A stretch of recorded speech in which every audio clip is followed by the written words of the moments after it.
My name is Julian Palmer, and welcome to the Khanyisa Psychoactive Plant Conference 2013 documentary. So the Khanyisa Psychoactive Plant Conference was born when I travelled to South Africa in 2012. And there I met a lot of very interesting people working with psychoactives. The scene I found not quite as interconnected as the Australian scene, where we had the EGA conferences or Indigenous and other conferences. And indeed, years before, I had met Mike Kwesukela in Mullumbimby in Australia and said to him, when is South Africa going to have a psychoactive plant conference? Meeting Mike Kwesukela in Cape Town in 2012, I tried to convince him to organise such a conference. However, to no avail. So I sort of felt it laid on my shoulders to create such a conference. In Johannesburg, I met Nisha Singh, who ended up helping me to create the conference. So October 2013 came around, and in my memory, those couple of days were very brilliant.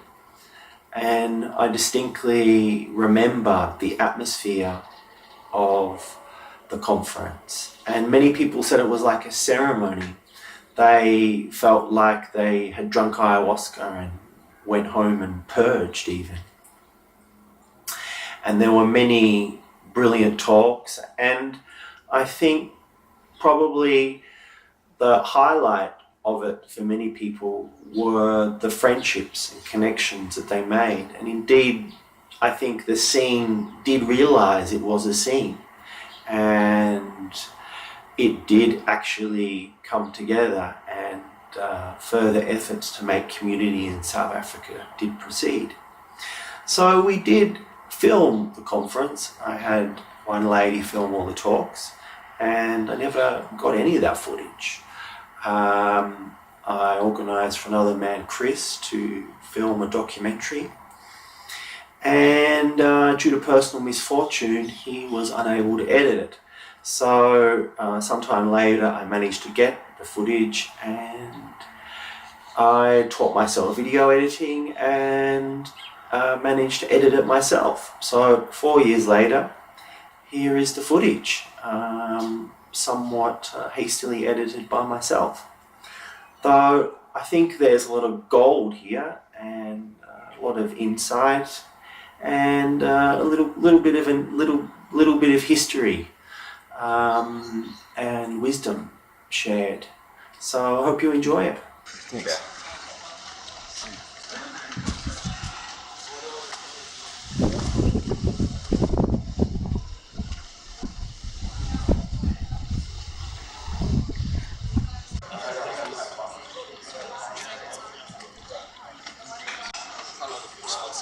Follow what's the name for you. I'm sure there is a purpose. Hi, how are you? Possibly not. Yeah. Hi. Possibly a mishmash or not?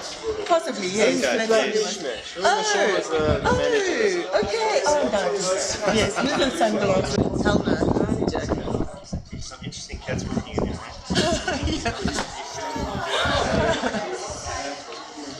I think it's going to be an interesting weekend. Yeah. Information overload. Did you get tickets? We don't need it, just...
Things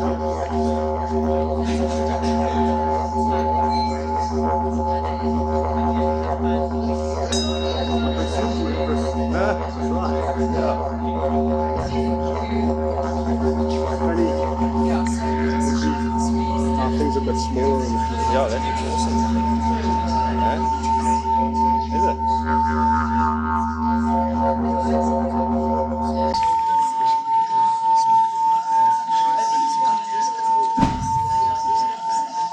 In Africa, the guinea fowl feather is just as sacred as the Native American bald eagle feather. Because the guinea fowl feather houses all the people on its wings and on its body. This is the feathers of Ubuntu, of everybody coming together.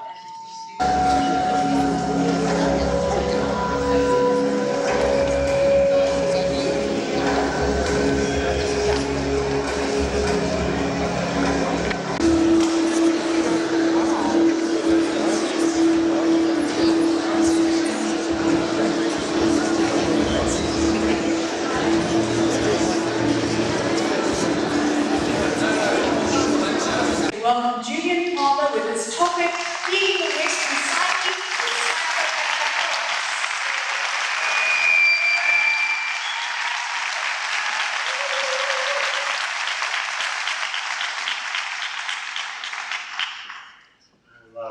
Thanks everyone for being here. It's fantastic to see your conference is significant because I feel that a lot of work received. So bear with me.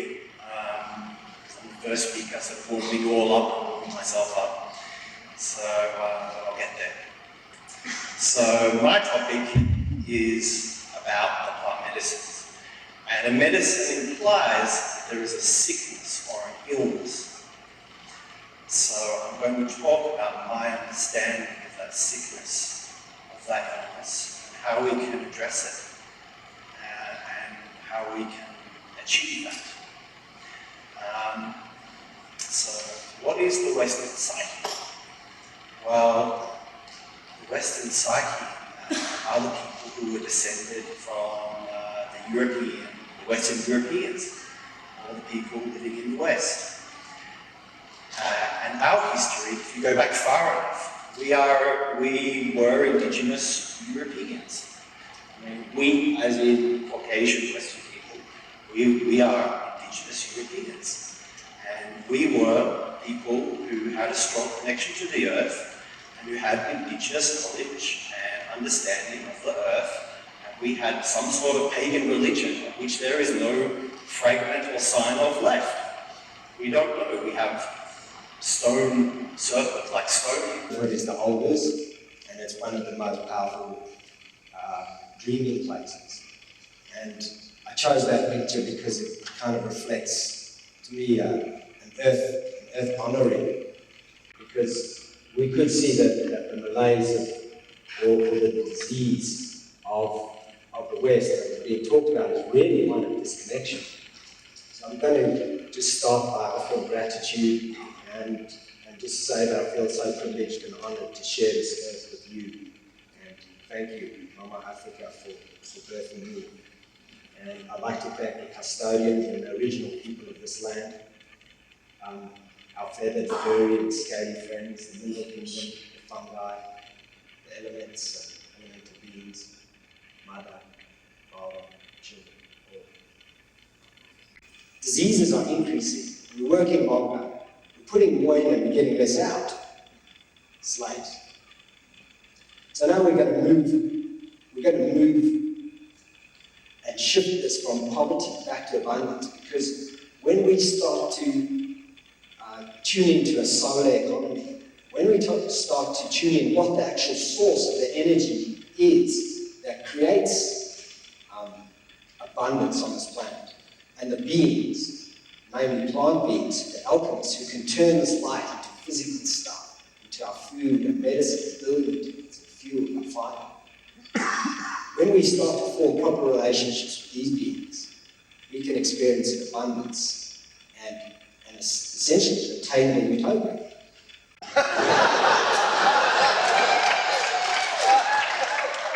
And a thoughtful man.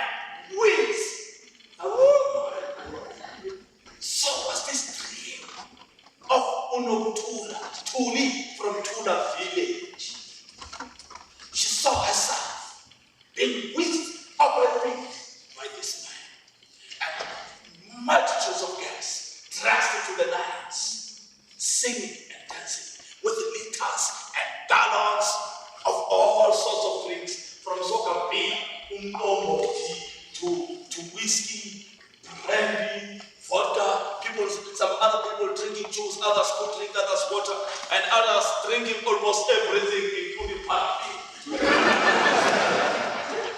Yes, Noctula saw her son stepping on the gates of her bridegroom's home.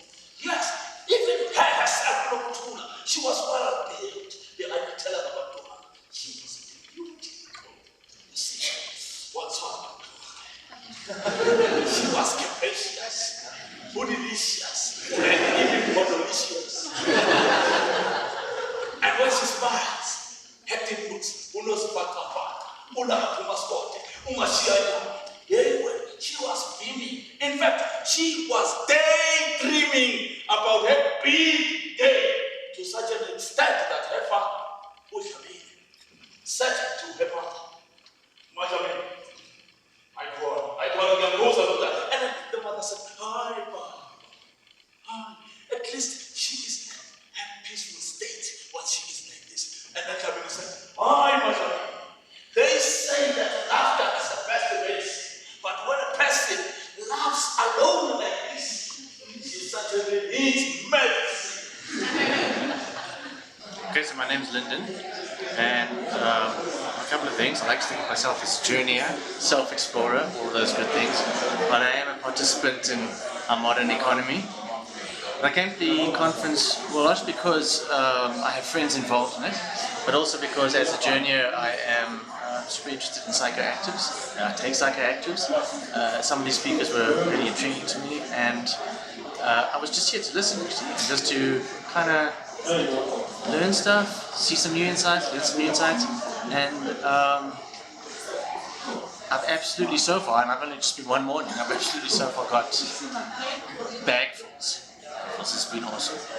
There you go. Okay, hi, my name is Christos, and I'm an architect. I also teach biodanza, and I met Luna many years ago here at Russell's Valley, and then went to Brazil. Did many journeys with him, so I got the invite via Luna, and thought, brilliant, at long last we can get to hear all of this in South Africa, and especially to hear from the locals as well. So I was very excited about learning more about Africa as well and what goes on here. And yeah, my interest really is about altered states, which I'm kind of trying to explore through movement and dance, and this is really complements it. It has been a moral, ideological decision since time immemorial. It's about morals. It's about what other people think about what you do.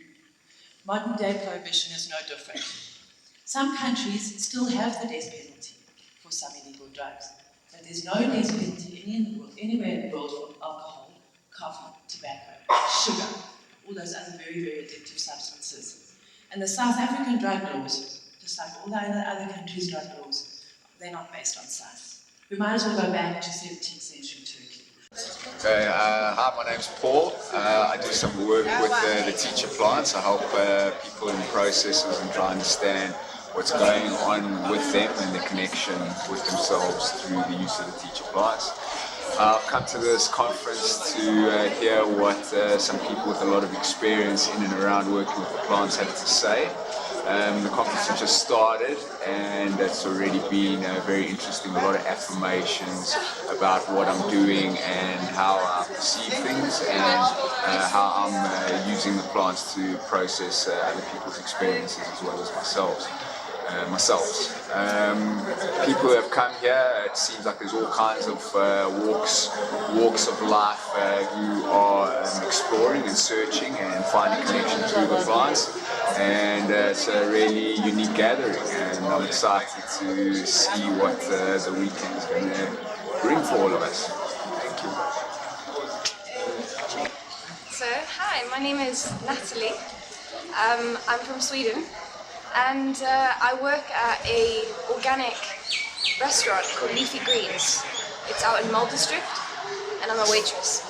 And I experienced plants first when I was dating a guy called Tamatoa, and I was introduced to weed, to pot. And after that, my life completely changed. I saw things completely differently. And I went from smoking pot to taking mushrooms in Hawaii and doing San Pedro in Arizona, and after that I did Iboga here in South Africa, and I've been on a very amazing journey with plants, and I'm just so excited to be here and learn more and see that this reality does exist within other people, and therefore it must exist within me. And it's a very, very awesome experience being here, and also seeing Graham Hancock. Graham Hancock is like one of the people that I feel like I've really listened to a lot in my life, and has taught me a lot about the inner parts of myself that I don't confront as much. And I'm very grateful to be here and humbled to the experience of being here as well. On this very date, believe it or not, in 2009, I received a call. I've never received a call or gotten instruction. I was at that stage 64 years old, and I've never had any kind of that sort of thing happen to me. I was doing a solo mushroom journey in my back garden, and in the early hours of the morning, I got the instruction to turn my home into a mushroom center. I hadn't a clue what that meant. I knew nothing about mushrooms. I'd had no experience in mushrooms, so I advised the mushrooms that I wasn't the right person.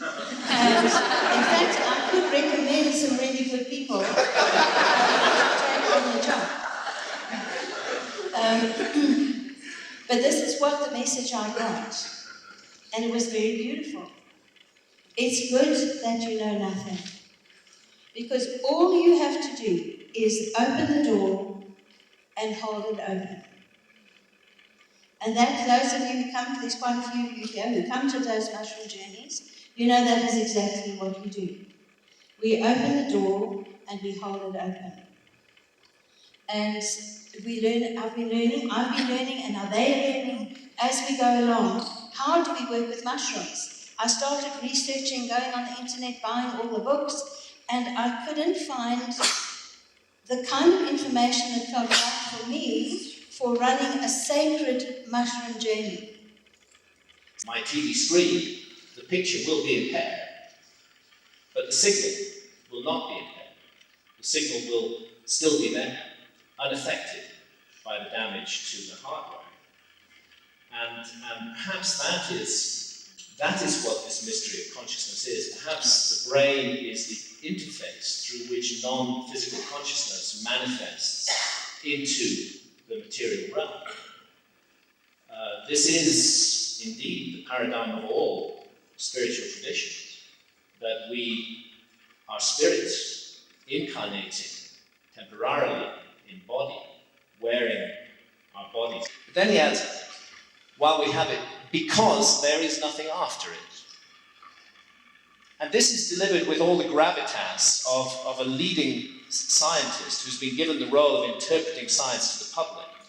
He says there is no life after death. And this is not a scientific fact. This is not in any way a statement of fact. This is a statement of Professor Dawkins' own, I would say particularly dark and narrow, religious belief. It's a statement of faith, because surely he has not conducted an experiment in which he has died and found nothing. He has not weighed and measured and counted his death and reached scientific conclusions. He's making a statement of faith, which is dressed up as fact. And this idea is very pervasive in our society today.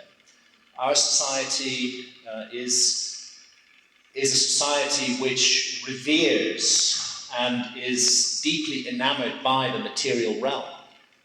And the idea that there might be something else to us that cannot be reduced to matter is, for many scientists, a repugnant idea, and one that leads them into extraordinary convolutions. And Rupert Sheldrake and I found out after our TED Talks were banned that that was the real reason why they were banned, because our talks challenged the materialist dogma of science.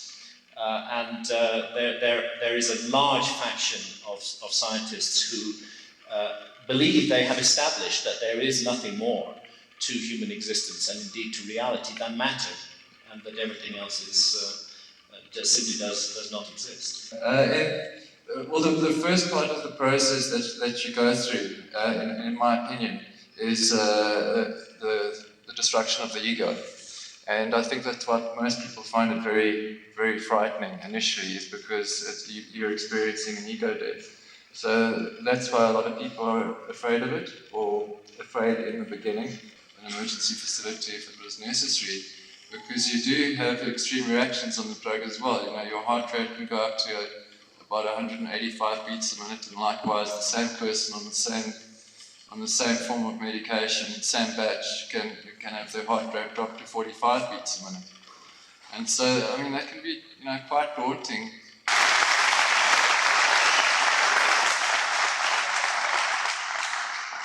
Thank you very much. I'll try and race. No, my stopwatch is already racing, so I'm 1 minute ahead of time. So I'll be sharing with you some of the stories from Ponderland, and the culture, the medicine, the plants. For those of you who have never been to Ponderland, just few pics for your liking to see what Ponderland is like, so that you can decide. That's the waterfall Bluff Mlambo Mkulu, which is further down near Lupatana. That's one of the few waterfalls that plunge down into the ocean. That's the Umkambati River, which is within Umkambati Nature Reserve. It's one of those waterfalls. That's the Strandloper waterfall within Umkambati River as well.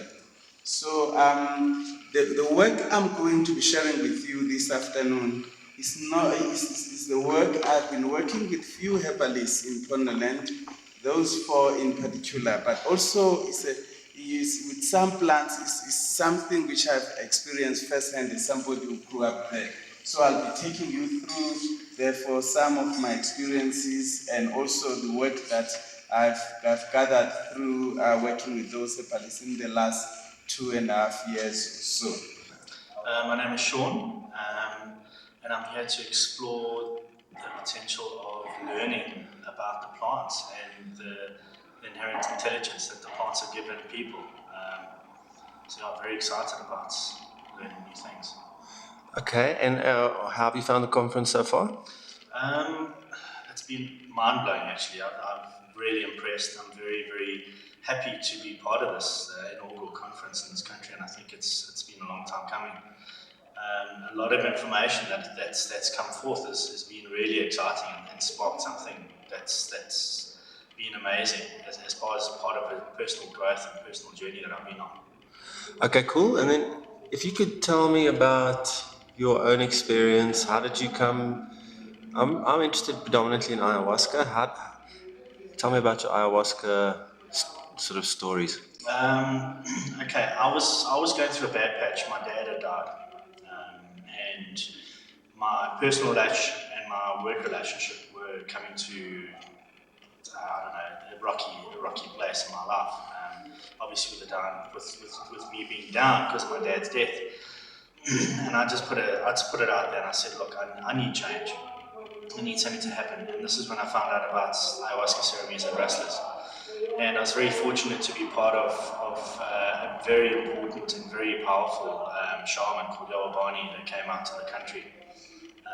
And it's quite an intense initiation in the ayahuasca experience, because I went and did a dieta, which is 7 days and you do 4 ceremonies. And subsequently to that, I actually followed him around the country, so I ended up doing 13 ceremonies in 3 weeks, which was like jumping in a spaceship and traveling to a different dimension for 3 weeks and just immersing myself in the culture. And for me, it was hugely transformative. I had a lot of issues that I was dealing with, and through that experience, it helped me tremendously. I've managed to turn my life around in quite a significant way, and I've never looked back. And the plants are amazing. They're intelligent, and they transform your life. And I think everybody in the world should have an ayahuasca experience. I think the world would be a different place. Absolutely. Theme that comes up in all of these people, and a couple of people that I know whose lives are completely transformed, that put themselves completely into this like a religious calling. And the theme that you're talking about comes up, the work. What is this work? It involves a willingness to go as far as you need to go, as deeply as you need to go. And you can't look at anyone else to see what that is. As an astrologer, I've had the unique opportunity to see how different everyone is. Because I also worked with hundreds and hundreds of people with their birth charts. And every single person is completely unique. So your needs are unique, our potentials are unique, our spiritual yearnings are unique. And the gifts that we have are unique. And so it's a unique path that we're all given to, and it's a path to becoming the divine beings that we actually are. And it's not an easy path. It's very tough, and it never ends. There's no arrival point. We will only go as far as we can go until our bodies die. And there will still be far to go after that. What happens after that, I don't know. So, in a nutshell, a lot of the common malaise or disease of the Western culture is a disconnect essentially from themselves, but that's expressed in a disconnect from the so-called environment and the way in which we're destroying the environment, whether it's the oceans or the forests, the natural habitat of not only plants and animals, but essentially humans. And because we've distanced ourselves, we don't recognize how that's actually not only destroying our physical health, but our mental health too.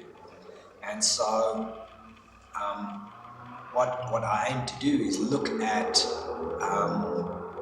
living systems of perpetual renewal, modeled on nature, that supply to individuals and communities harmonic ways of living in nature, that provide, abundant food and medicine and fuel and fiber in a way that is supporting the ecosystem. So over time, practicing these principles would increase the soil fertility, not decrease, will increase biodiversity, will increase wellness, will increase abundance, so that humans will be, instead of slaves, working 1, 2, 3 jobs, will start to work less and less and enjoy their lives more and have more leisure and have more time to actually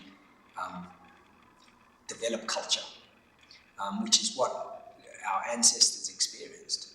And so it's moving backwards in one way, but forwards in another.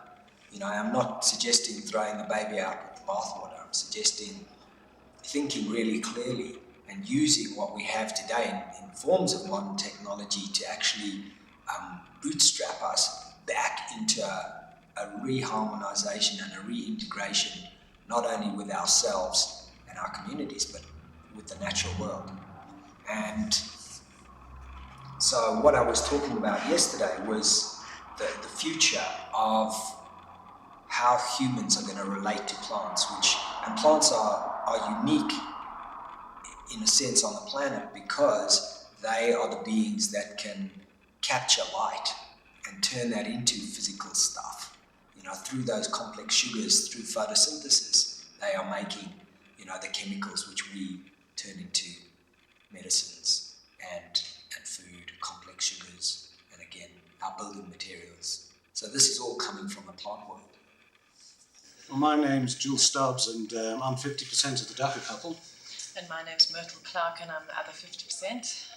And we were invited to the Khanyisa conference to talk about our cannabis activism and the legalization of cannabis in South Africa.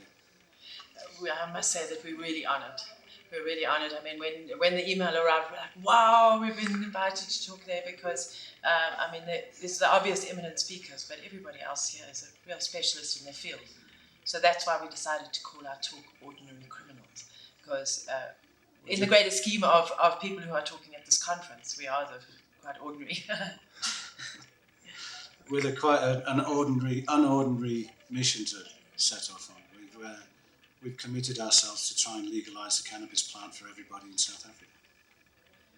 So that's why we actually jumped at the chance, I mean, apart from the honour, was that nobody else at this conference was talking about prohibition. And 99% of the substances that they're talking about at this conference are actually illegal substances. They're prohibited, yeah. They're prohibited, so it was important for us to be here, to just be a presence to remind people that a lot of what they do surrounding various plants is illegal. For sure. It's not until you do actually get arrested you do realise that prohibition exists. And especially in a country like South Africa, it's by no means the worst country in the world to be incarcerated in. But it really is a brutal regime down in prohibition land in the South African jail for a long weekend. You don't want to go to sleep. The last thing you want to do is sleep. It's too scary. And we definitely find that people only really get it. They only really get how important it is to fight to change these laws once they've had a brush with the law.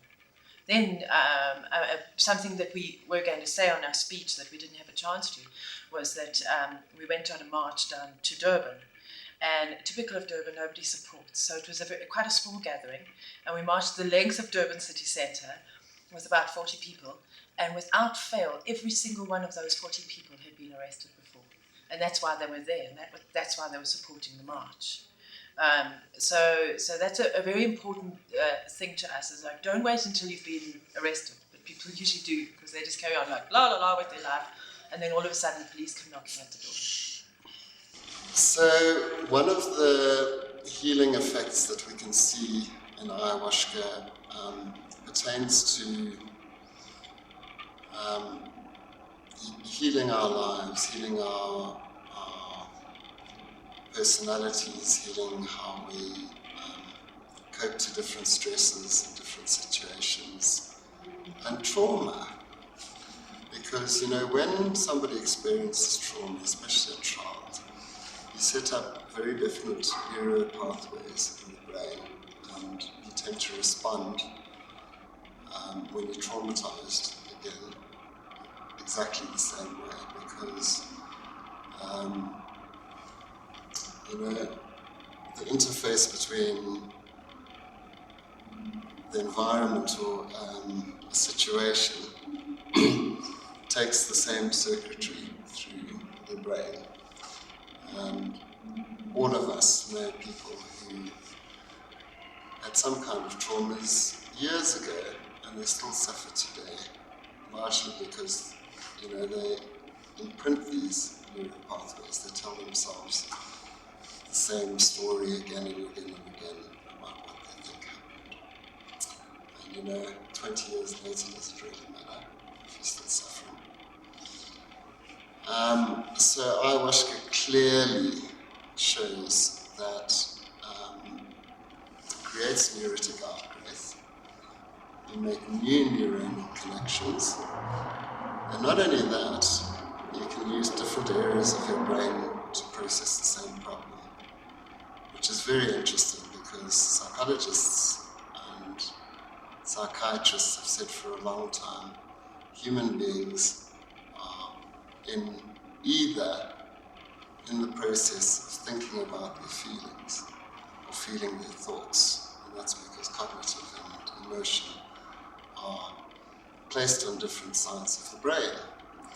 And we are in a constant state of something that's called binocular rivalry, where the left is on whilst the right is off, and vice versa. And then the nervous system crosses over. So when you drink ayahuasca, and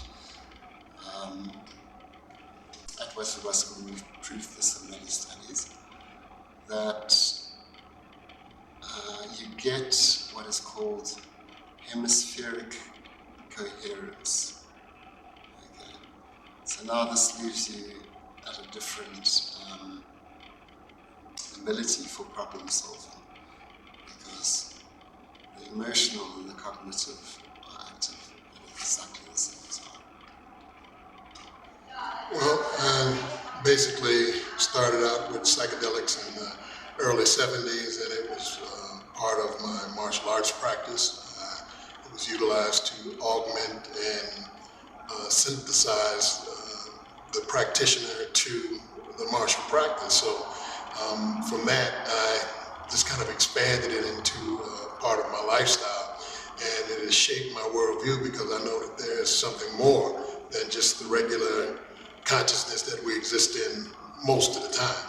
And by doing psychedelics, entheogens, hallucinogens, whichever way you want to call it, it's given me a view from the bridge, as they say. In other words, I can rise up and look out over the landscape and see many things that most people won't see because they're embedded in the same paradigm that is creating havoc around the world, and I get a chance to step out of that and look from the outside of the box. My answer is always that the success rate is 100% in terms that everyone that swallows it will have 90% of the withdrawal symptoms removed, will experience no desire to use the drug of choice, and will have a period of time where they feel good and that they'll want to change their life. How long that lasts is up to the individual. Lots have tried something similar when he sorted his life out. He gave it to other heroin addicts, and they went straight back to their heroin addiction. And when he couldn't understand that this happened, and when he asked them why, they said they just enjoyed being junkies. So it's very much, you've got to put, there's got to be action. The plant's not going to do the work for you. You've got to put what you learn through that process into practice in your life. Otherwise, I don't think things will work out very well for you. Okay. So really, with these experiences, what I have come to realize is how amazingly complex our minds are. Some ayahuasca experiences are very much like dreams. I recognize that this is a kind of language. Sometimes, for instance, my dog appears in the visions, and of course I cannot say that I'm meeting, a parallel dog somewhere. It is, there is a projection there. But other times, experiences which are absolutely beyond what I could think as a fantasy of my own creation. Sometimes I have the feeling that I'm really encountering some other reality, as real as this reality, only that I cannot grasp it. And for me, it's the realization in a way that the universe is much more complex and interesting and multi-layer and multi-dimensional, and that is enough for me to give me great joy, because how can you be bored? I was recently having a talk with Amigos Wani, this quantum physicist, and we're talking about depression, and he was telling me, the best remedy against depression is creativity. And that's what happens, when I think that he's right. These substances somehow take you to the source of creativity, which is within us. But creativity is not flowing because we are surrounded by noise. We are putting all the time attention to, the material things and advertisement, and we have no access to this. These plants, which they have active ingredients which we have inside. Ayahuasca, we have endogenous ayahuasca. We have pinolene, which is very closely related to tetrahydroamine. We have DMT in our systems. So simply, it facilitates to pay attention to the inner world, and that inner world is so rich. There is no end to it. So you go to the source of creativity, and once you get there, there is no way to get depressed.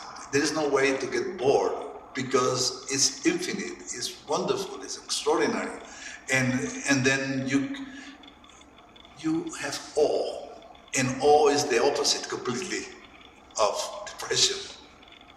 And in terms of those experiences, the entities you meet, the journeys you go on, the messages you are given, for you, those are real?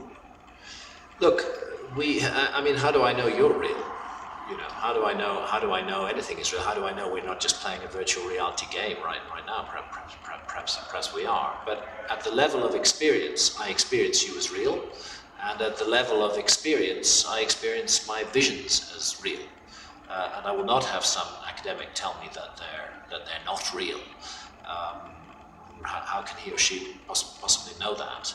We have a mystery here. We have the mystery of visionary experience. We have a transcultural mystery, and a mystery that also travels through time. Because this is something that unites us with the cave artists of 30 or 40,000 years ago, is that the visionary entities that they were painting on cave walls at that time are still seen today by people in deeply altered states of consciousness. And when you encounter those entities, if that's what they are, I can't prove that any of this is real. I can't prove that these entities are not projections of my own mind, but it suggests to me that they're not projections of my own mind, because I find that other people also encounter the same entities.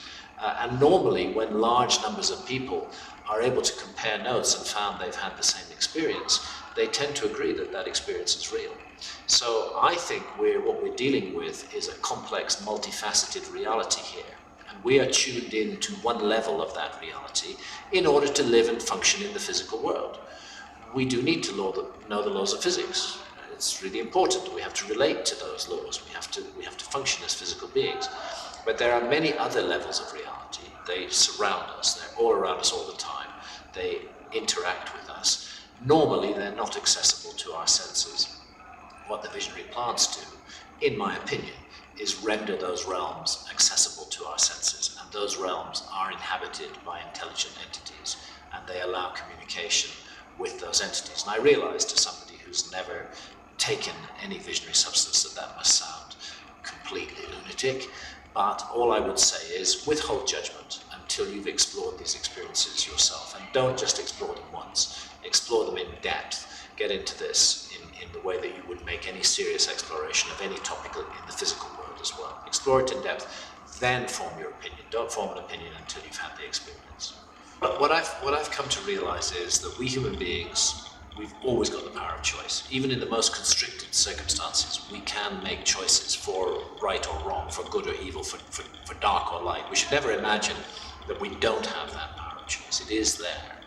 And what I've learned is that we have huge institutions such as the state, such as the established religions, which seek to take away that power of choice from us, which seek to present us with a tailor-made system of ideas that we're just supposed to buy into without question. What I've learned really is question everything. Question everything. Never take anything at face value. Always find out for yourself. Don't take the word of another person. Investigate, look into it, you reach your own conclusions. And above all else, remember that you are a sovereign individual. And your sovereignty cannot be taken away from you by anybody else, because at the heart of our sovereignty is the choices that we make. And those choices are always our own responsibility. What about the tipping point? Do you believe in that? The tipping point? The concept that there needs to be an awakening, some kind of conscious upheaval. When I look around the world today, I would say an awakening is underway. I think that as a species, we've been asleep for a very long time. There have always been awake and aware individuals down through history at different times in the past. But what I see happening is it's a kind of a crisis point at the moment in a way, because there are huge forces, very heavily funded with extremely advanced technology, which are focused on keeping human beings asleep, unquestioning robots who produce and consume without causing any disturbance. The mass media play a large part in this. Governments, religions, they all play a part in keeping us in that place. But at the same time, there is an extraordinary awakening, a flickering flame of alertness and awareness is visible all over the world. And the internet is playing a huge role in that, in bringing together communities of like-minded individuals around the world, regardless of their nation or cultural background. What we're able to share on the internet is ideas. And those ideas know no boundaries, and they cannot be stopped. And this is a huge force for awakening. So I don't guarantee which way it's going to go. The negative forces in the world are very powerful and very heavily invested in the status quo, and they would like to keep things the way they are. But a wonderful new idea is surfacing on the planet, and that is to do with individual sovereignty over consciousness and our right to make our own decisions about our own bodies and our own minds. And a feeling that the old system doesn't work anymore, that it's broken, that we need to substitute love for fear. And this is the way forward, and personally, I'm optimistic. Great. Closing message? I just said it. That's it.